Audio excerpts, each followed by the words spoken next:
Hi VC. Yeah, I'm back again after about a week. I didn't mean to take this much of a break, but I've been up in London without, and up there I didn't have any Wi-Fi, so I haven't been able to make any videos. And I did buy some records while I was up there, but no Wi-Fi, so I couldn't upload.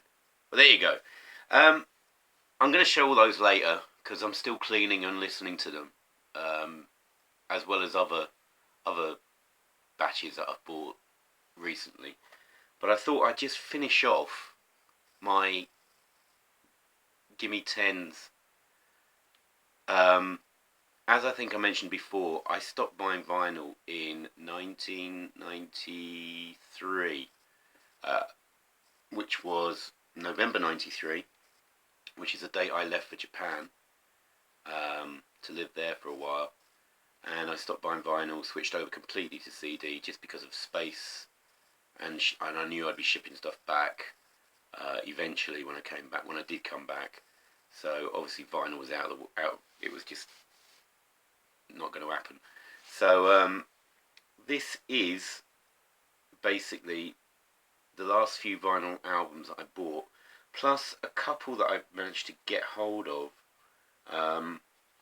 when I did come back in charity shops, because they're already selling stuff off, and maybe a couple of things that I've picked up lately. So let's get going. Right, first one I'm going to show is this one. This is the Senseless Things, and this is Empire of the Senseless.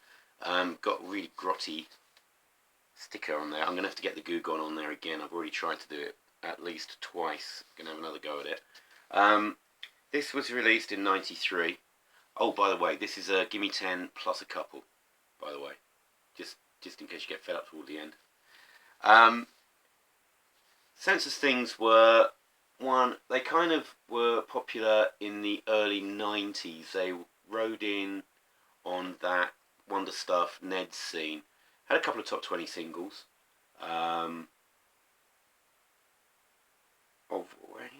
Of which one is on here. Hold It Down was a top 20 single, unbelievably.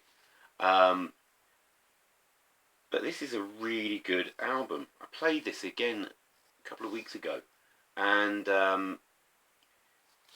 it opens with an absolute storming track, which I remember seeing the video of at the time, called Homophobic Asshole, and it's all about a story of singer meeting a mate of his down the boozer, and him just realising what an asshole he was and what a homophobe he was. And it's just great, absolutely brilliant. Hold It Down's great. Primary Instinct was another single. Ice Skating at the Milky Way. It's just a great album. Typical British indie rock from the early 90s. And they all went on to different things. I can't remember off the top of my head. I think one of them went to work for a charity or something. I'm sure he's been on there. But he's lead singer, that's Mark Almond, and I can't remember his name, but he went on to drum in different bands. Maybe Three Colours Red, I'm not sure. There's the first one. So, Empire of the Senseless. Right, one I've shown before. I have picked it up since I started showing videos. Is this one? This is Marc Almond, Absinthe. This was released in '93 on some bizarre. This is a great album. It's kind of a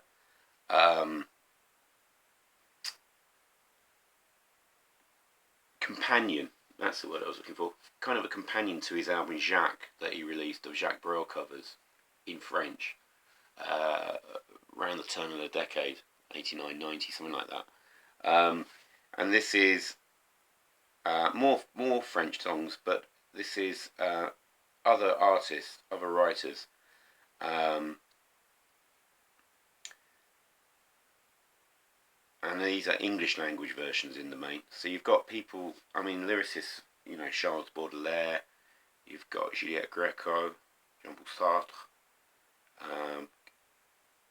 I'm going to try and say this properly this time, thanks to James. Arthur Rimbaud.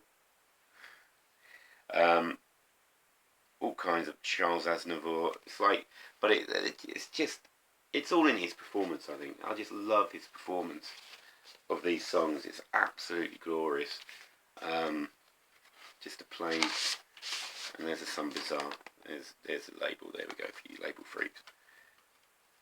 Absolutely love it. I just absolutely adore Marc Almond. I think he's just, I guess for my generation, he kind of, well, he should occupy the same sort of space as Scott Walker does for interpreting other people's songs for that generation. I just think he's an absolute brilliant singer. Absolutely love him, and his singing's got just continually improved all the way from his earlier soft cell stuff to this. Just such a technique, just got so much better. Love it. I haven't played this next one much, but it's alright. It's Lucky Town, Bruce Springsteen.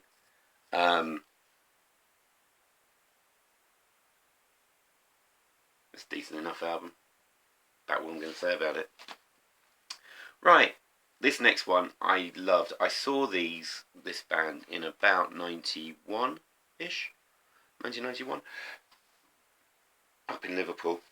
This is Superchunk, and this is a singles collection, singles 89-91 called Tossing Seeds, and it's a compilation of singles they released on the Merge and the Matadors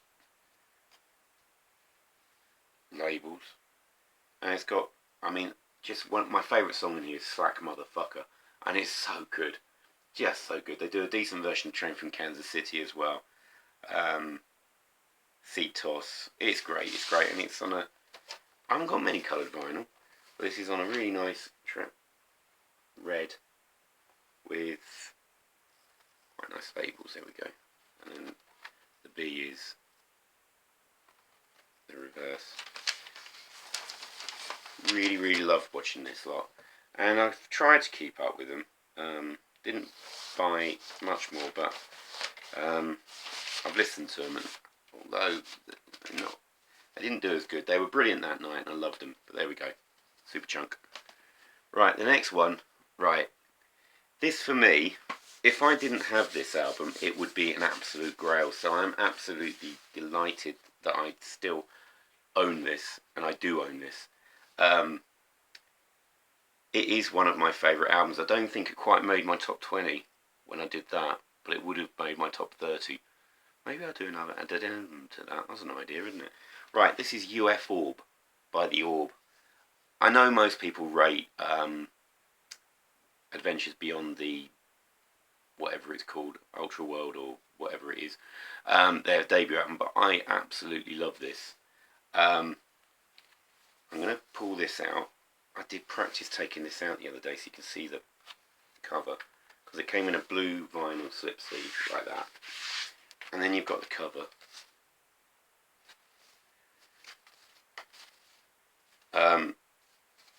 Absolutely love this. It's got OOBE on side one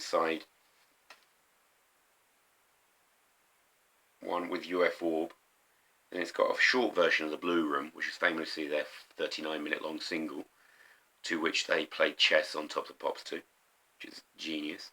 Tales of Dub, Close Encounters, Majestic, and Sticky End, and I just play this from start to finish. At one point, this was my definite go-to-sleep music. I used to stick this on late at night and just drift off with it. It's just unbelievably good. I love it so much. This is a triple album. So you've got the, right, I'm putting that over there. Got to take care of this. So you've got the two main records. There's one.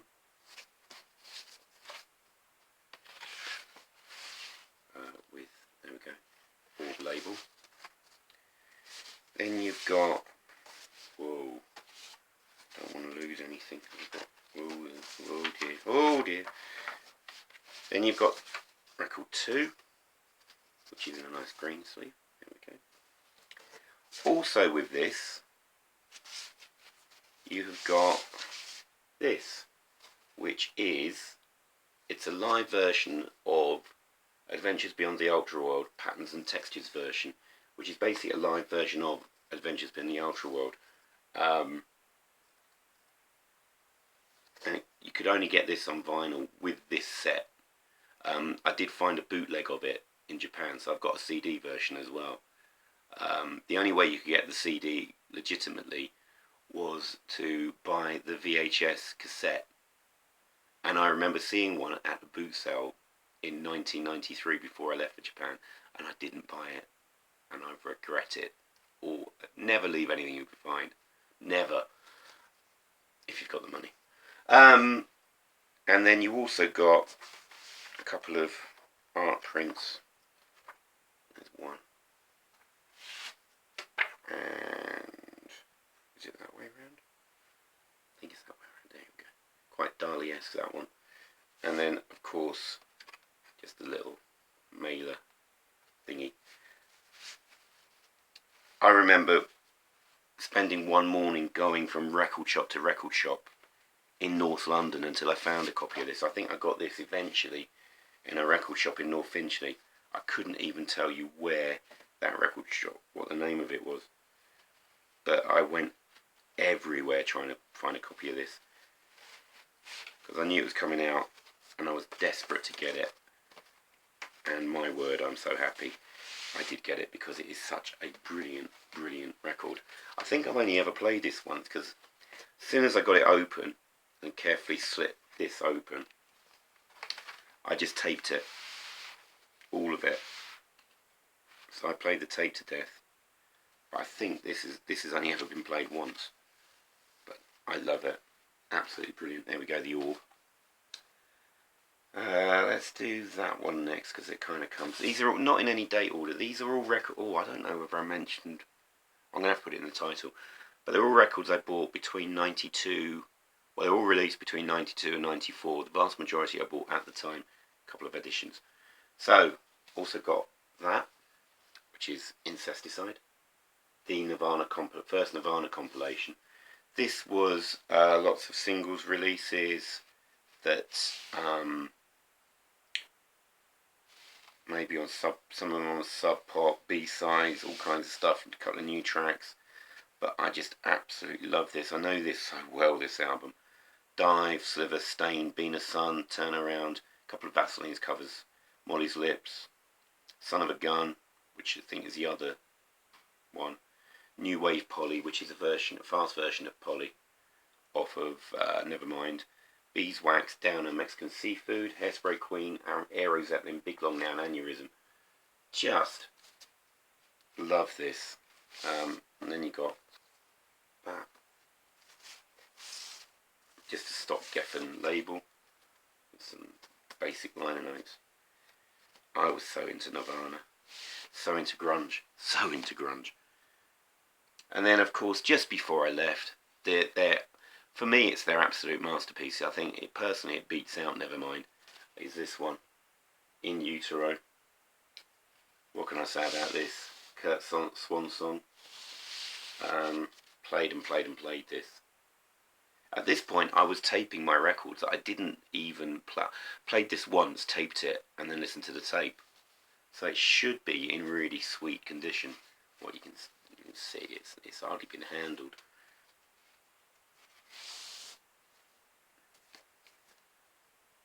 So you got band pictures on one side with lyrics on the other. And recorded by Steve Albini. I love it. Absolutely love that album. Right, next one. This band's debut album. I went mad on this lot. Generation Terrorist. The Manic's debut album. I suppose if I was going to have... I don't really have grails. I was talking about the Orb would be a grail. But I don't really have them. But... Oh god, that's stuck. Oh dear. Oh well.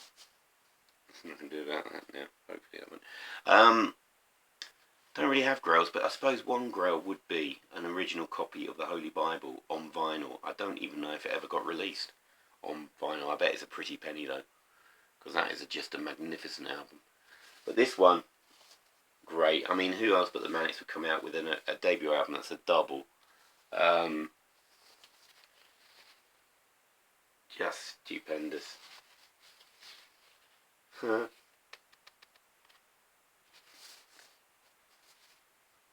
I'm surprised that hasn't been used a lot more, that image, recently. So anyway, you've got brilliant track after brilliant track. You've got Slash and Burn, Nat West Barclays, Midlands Lloyds, Motorcycle Emptiness, You Love Us, Love Sweet Exile, Little Baby Nothing, Repeat. There's two versions of that. Best one is Repeat UK. Another Invented Disease, Stay Beautiful, Spectators of Suicide, Damn Dog, Crucifix Kiss, Methadone Pretty, Condemned to Rock and Roll. Just magnificent, and they were just such a shot of breath into the early 90s, especially the indie scene. I mean, the tales that they were responsible for in the early 90s were just unbelievable. So there we go. Manics, Generation Terrorists. One of my absolute favourite bands, and I've been to Beautiful Days, their festival, is The Levellers. And this is The Levellers. I think, no, Zeitgeist was their only #1 album. But this is, I think, their third album. I'm pretty sure it's their third album. The one that came out after Levering the Land. This has got things like Warning, 100 Years of Solitude, festival favourite, Dirty Davy. Absolutely brilliant song. This Garden, which was a top 40 hit, Julie. And Belarus was one of their big singles. And just absolutely amazing live. There's Jeremy, the bass player, with his flying dreads. Jeremy. Anyway, so there we go. Visual representations of all the songs with the lyrics. And I don't know what the label's like. Oh yeah, it's the I've got a t-shirt with that on. God, I love The Levellers. Not shown enough. Right, up next, a really, really obscure record. I picked this up. Now, who were they supporting? Supporting TerrorVision, who I saw pre-Tequila. Saw them about 92, I think it was. And they were okay. But the support band, my word, they're a band called In Dust. And I bought this at the gig. So impressed with them. They're kind of like heavy metal, but with a real industrial tinge. Just absolutely superb stuff. On, can't even remember, Wall Creeper? Is that Wall Creeper Records, I think. There's the label. There we go. Does that say Wall Creeper? I think it does. But it's a brilliant, brilliant record. I guess there are other copies around, but I can't see that got even. I don't even know if it got a proper, properly distributed. I mean, there's no. Were there barcodes on? Yeah, there were barcodes on albums at this point. It hasn't even got a barcode on it. But absolutely brilliant, brilliant record. I guess it might be on YouTube if anybody wants to check it out. Love that. 3 left. The last Kate Bush record I bought on vinyl. Kind of mixed, this one. There was half of it is, most of it, about 8 songs on this are brilliant, but there's a couple that are just abysmal, and I remember being so disappointed by this when it came out, just because of those dreadful, dreadful songs. But the first side A is fantastic. It's a great run of songs. Rubber Band Girl, And So Is Love, Eat the Music, Moments of Pleasure, which is unbelievably good. Sunless Solomon and Lily, which is about a mum, which is just, I'll have to wipe away the tears. And you got Red Shoes, Top of the City. Constellation of the Heart is the worst, well, equal worst Kate Bush song, and it's such a shame because I'm sure, who wrote it? Is that the one that,